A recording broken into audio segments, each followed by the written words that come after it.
A'udzubillahi minasyaitonirrajim. Bismillahirrahmanirrahim. Allahumma shalli ala sayyidina Muhammad wa ala ali sayyidina Muhammad.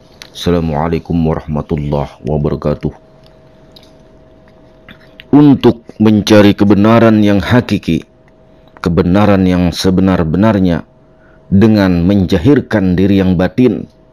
Bila sudah mesra dengan diri yang batin, itulah letaknya la sautin wala hurfin. Tiada berhuruf, tiada bersuara. Kalau kita belajar sembahyang yang jahir dalam fikih, berupa bacaannya dan berupa geraknya. Tidak hanya bacaan dan gerakan yang benar, yang harus benar, tapi pada saat sholat harus terhubung dengan Allah. Kalau tidak terhubung atau tidak tersambung, berarti sholatnya tidak sah. Sama seperti saluran telepon, saluran internet. Apabila tidak tersambung dan belum bicara, belum dinamakan menelpon. Masih sebatas menghubungi, tapi tidak pernah tersambung. Tapi kalau sudah tersambung dan terhubung, berarti sah sudah kita berbicara di telepon. Sama dengan sholat, apabila belum tersambung dan belum terhubung, tidak bisa dikatakan sah. Hanya sah sebatas syariat.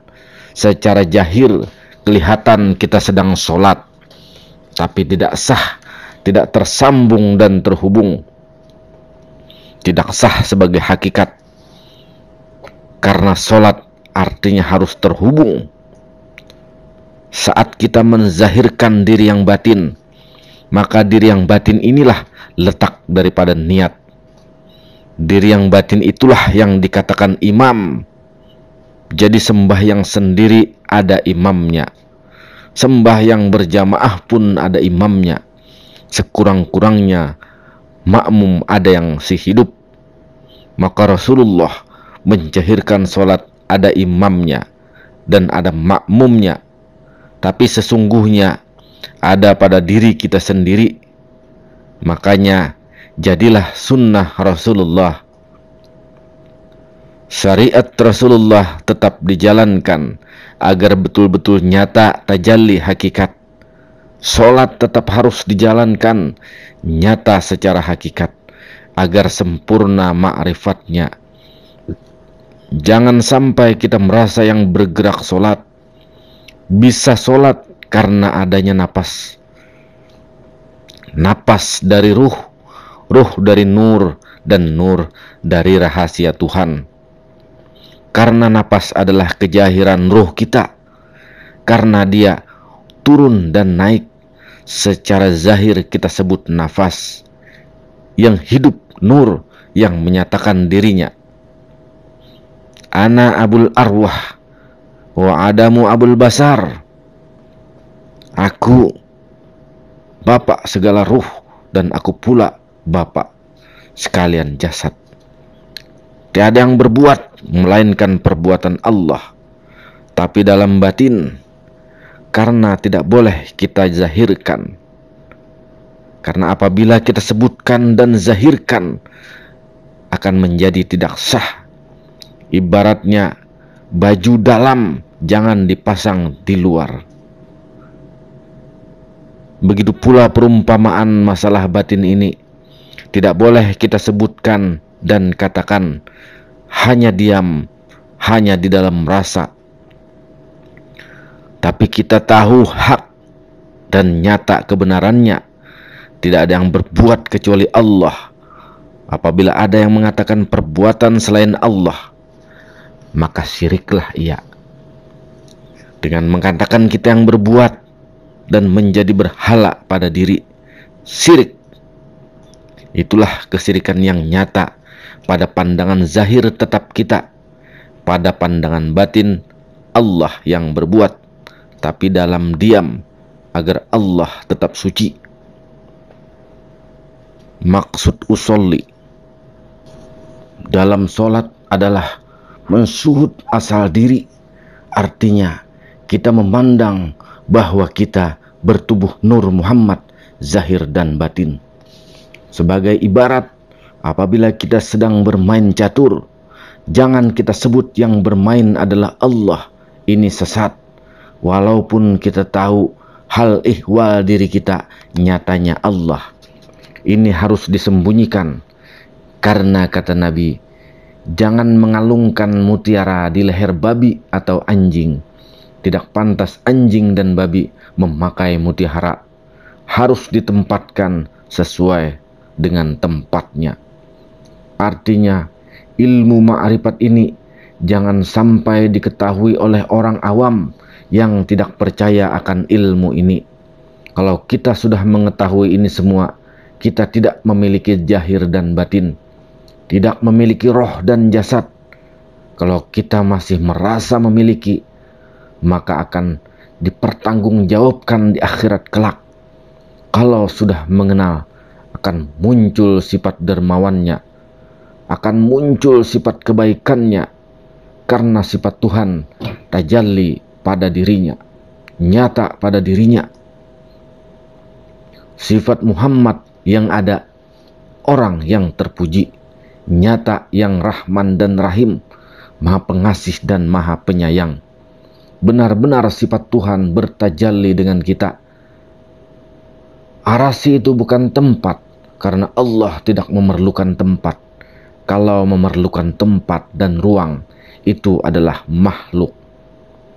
Kata Imam Al-Ghazali, hakikat nikmat itu adalah keberuntungan dan keselamatan akhirat. Inilah hakikat nikmat yang sebenarnya. Kalau hanya nikmat dunia saja, tidak ada apa-apanya. Karena kekayaan kita akan kita tinggal. Istri dan anak-anak kita akan kita tinggal. Ribuan hektar tanah kekayaan juga akan ditinggal. Jadi, bagi orang yang kaya, baik-baiklah agar tidak menyesal ketika meninggalkan dunia yang fana ini. Kerugian orang kaya itu adalah hanya mencari dan menumpuk harta, tetapi tidak menikmati. Sungguh kasihan, karena setelah meninggal dunia, ia tidak akan menikmati hartanya. Apabila sudah meninggal, akan menyesal ia dan ingin kembali ke dunia. Tujuan kembali ke dunia adalah karena ingin beramal soleh. Dalam Quran surah As-Sajdah ayat 12 yang artinya, dan alangkah ngerinya jika sekiranya kamu melihat ketika orang-orang berdosa itu menundukkan kepalanya di hadapan Robnya, mereka berkata, wahai Rob kami telah melihat dan mendengar, maka kembalikanlah kami ke dunia. Kami akan mengerjakan amal soleh. Sesungguhnya kami adalah orang-orang yang yakin. Mereka ingin dikembalikan ke dunia, ingin beramal soleh, tapi tidak akan bisa kembali lagi. Maka dari itu kita yang hidup ini beramal solehlah, berbuat baiklah sesuai dengan Rasulullah Sallallahu Alaihi Wasallam, akhlak mulia. Makanya nikmatilah, cari harta dengan benar-benar dan gunakan sebaik-baiknya di dunia ini. Semoga kita diberikan nikmat oleh Allah Subhanahu wa taala. Ketika kita mengata Allahu Akbar pada salat, harus kita syuhud, kita pandang keindahan dan keelokan diri yang batin. Karena ketika Nabi Adam dibuat dan sudah sempurna, beliau melihat keindahan dan keelokan dirinya. Kemudian Nabi Adam mengatakan Allahu Akbar. Kalau belum bisa melihat keindahan dan keelokan diri kita, bagaimana kita bisa mengatakan takbir Allahu Akbar, padahal belum tahu dan belum melihat dengan keelokan dan keindahan diri kita. Apabila nyata diri yang batin pada diri kita yang zahir, barulah kita bertakbir. Nabi Adam begitu melihat dirinya sempurna, begitu indahnya, begitu eloknya, beliau mengatakan Allahu Akbar. Melihat kita keesaan, keelokan dan kesempurnaan Tuhan, pandanglah dengan rasa dan kejernihan hati, baru ucapkan Allahu Akbar. Ketika kita mengatakan Allah, kalimat Allah ini masuk padanya sifat nafsiyah. Di dalam sifat 20 sifat ini dibagi 4 bagian. Ketika mengata Allah itu sifat nafsiyah, sifat nafsiyah itulah yang wujud. Jadi ketika mengata Allah, nyatakan dengan wujud hak Allah Ta'ala. Apabila kita tidak menyatakan, janganlah mengata Allahu Akbar. Jadi yang ada ini adalah wujud zat Allah Ta'ala. Pada saat mengata hu pada Allahu Akbar, hu ini masuk sifat salbiyah pada sifat 20. Ambil 5 sifat dari 20 sifat tersebut, yaitu kidam, baqo, mukhalafatu ta'ala lil hawadis, qiyamuhu binafsih, dan wahdaniyah.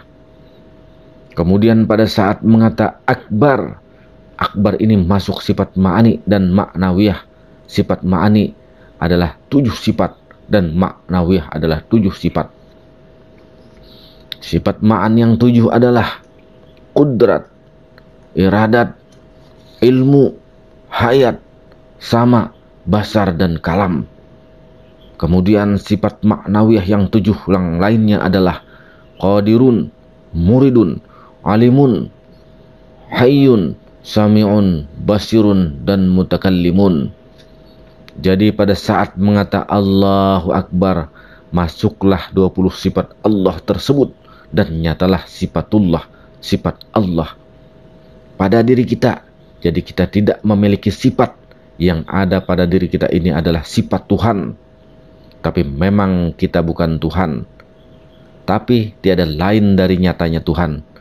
Kenapa? Kata Allah, wa sifati la ghairi. Sifat itu tiada lain daripadaku. Datang daripada sifat apabila bukan dari zat. Datang dari mana sifat tersebut? Berarti tidak lain juga daripada zat. Kenali dan ketahuilah ini agar sempurna sholatnya. Kita kembali lagi untuk memperdalamnya. Kalimat Allah ini tadi nyata sifat nafsiyah. Sifat nafsiyah ini adalah wujud. Jadi Allah ini sifat wujud. Sifat wujud ini tiada lain zat, sifat, asma, dan af'al. Setiap yang wujud dan ada pasti memiliki zat, sifat, asma, dan af'al. Pandang diri kita semua pasti mengandung zat, sifat, asma, dan af'al. Ini adalah sifat nafsiyah. Sedangkan sifat nafsiyah ini adalah sifatnya Allah Ta'ala.